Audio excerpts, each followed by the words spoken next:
absolutely right. These front two seem to be falling over each other so much. Oh, Pettit goes! Pettit just loses the back end, and that's the end of his day, unfortunately. Such a strong race yesterday. Worked his way to the front and only lost the race by inches to, now that's what happened. A little bit of contact perhaps with him and Alice Powell, I wonder. That's perhaps what edged him away. Didn't really see the beginning of that, so we can't be too harsh on Alice and say it was definitely that caused Pettit to go off, but certainly looked like that may have caused it. Let's give Zamparelli in third place now, a little bit of breathing space here. So Zamparelli in third, and we may well get the safety car to get that car, Pettit's car, out of the gravel. And they come round to complete number 8. The safety car is being scrambled, so that will be picked up again at the bottom of Cooper Straight here at Brands Hatch, but the leaders cross the line again. They'll pick up the safety car message. Back marker coming into play as well. Zamparelli looking for that wide line. Well, Pettit was his main contender yesterday. There's Pettit's car just in the gravel, and game over for him. Yeah, well, that 26 car of Sarah Moore that went off earlier, I wonder if that's the back marker that we can see in front. Can't really see the race number now. Hopefully she's going to get waved to the back of the pack, so that when we go to the restart, the drivers have got clear. I think the safety car team will probably wave Sarah through and let her make her way around onto the back of the pack. Not sure if she'll be able to pick that up from previous experience. If she's raced in this before, then she may well know. It looks like she's got the message okay, so Sarah will go through.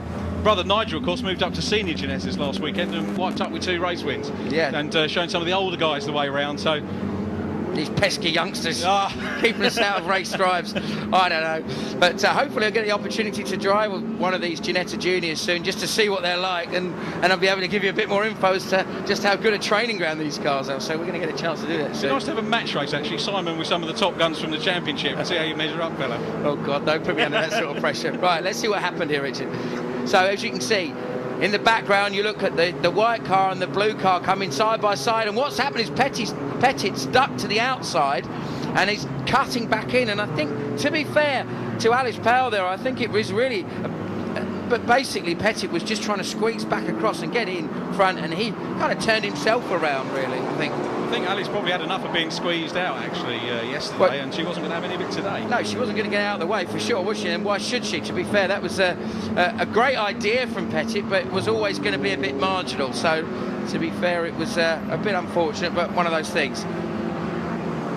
So here we go again then, restart number 2 here from the safety car, and Zamparelli already going aggressive here, pulls to the outside line here along the Brabham Straight, and is he going to be able to get into second place here? No, tucks back in, looks to the inside, great stuff from George Richardson. Tom Carnaby in second position, the 2 teammates there in 4th position. It's Powell, Alice Powell still there in 4th position. No, it's Jay Southern. Yeah, Jay Southern's worked his way through. I wonder if Alice got held up as a result of that contact with Dominic Pettit, but certainly it looks like Richardson a little bit more comfortable this time away from the restart. Carnaby, I think, he's so busy watching Zamparelli that he's allowed Richardson just to get away a tiny little bit. So, because Thomas Carnaby has got the worst job of the lot there. He's trying to defend from a very, very aggressive charging, and Zamparelli, I think, has done it.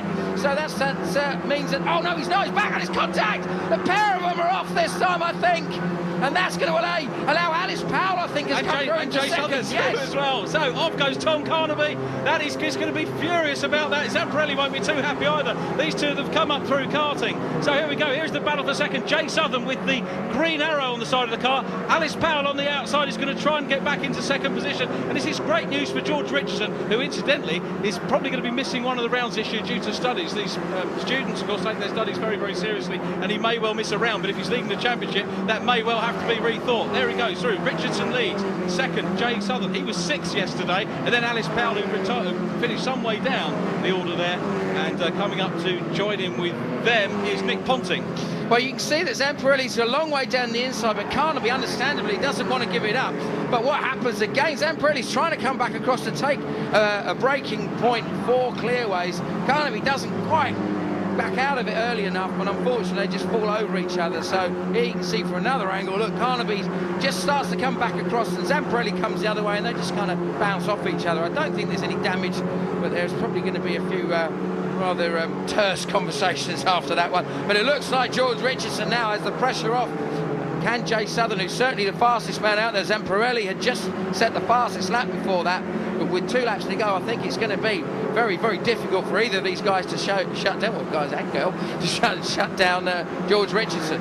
Alice Powell, who came up through cadets in karting. You can start that when you're 8 years of age, then moved into JICA or Junior ICA. She's running very well here in 3rd place at the moment. Behind her it's Nick Ponting, he's running in 4th place. And then Daniel Lloyd, who's coming up as well. Daniel Lloyd, who's won the BRDC scholarship in these cars. So that's good. He's got a funded drive from the BRDC, put an awful lot back into the racing. And of course the BRDC Stars of Tomorrow Championship, where many of these drivers come through. There's Ponting in orange, chasing in 4th place. Lloyd behind him, but back to the race leader, George Richardson, who goes through. There is Jay Southern in 2nd position, car number 52, the 15-year-old from Sunderland, running with Top With Motorsport. And just confirmation there of the top half dozen, 1.6 seconds between 1st and 2nd. Well, also the interesting thing here is now we've got championship-wise, it looks like George Richardson is really the only one of the guys that scored very well yesterday that's going to come away with a decent chunk of points. I think you have to really go down quite a long way to see any of the other guys that were there or thereabouts. Sim Pettit already is in the gravel. Alice Powell didn't score very well yesterday at all because she got turned around, unfortunately. And then we saw coming back through now, there is Tom Carnaby.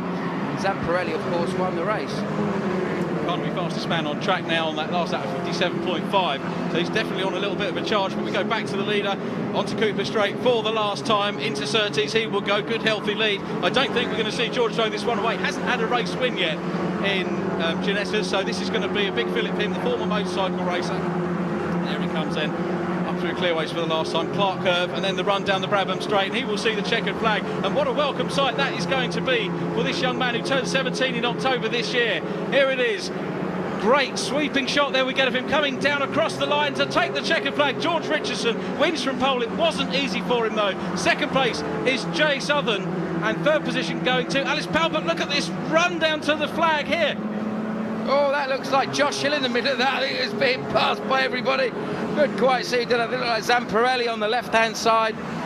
But George Richardson, well, his manager Mike Baker has been really working very hard and helping George get more and more pace. He's been getting stronger and stronger over the winter. The guys at Tollbar, that's Mike Flounders and the rest of the team have worked very hard to get not just George, but also Tom Carnaby, Josh Hill and Fergus Walkinshaw all working towards the front, and they've all looked very strong this weekend, but that's going to mean an awful lot. Great drive by Jay Southern though, worked his way towards the front, and Alice Powell, it's great to see this young lady get a nice podium to take away from the weekend after a disappointing day yesterday. But brilliant racing. We're going to get to love these little things, aren't we, Richard? Yeah, really looking forward to this year with these. It's such a mixed field, such a vast amount of experience right the way through, from karts, motorbikes, you name it, the experience is there. Let's have a look at the top 10 in the race, and the win going to 28 George Richardson, his first win in the Ginettas. 52 Jay Southern, incredible drive from 11th on the grid to take 2nd place. 3rd Alice Powell in car number 15. 4th was Nick Ponting in 7. Next up was Daniel Lloyd, then Cassie Watson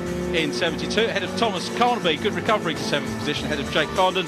Jake Batty 9th, and Fergus Walkinshaw in recovering from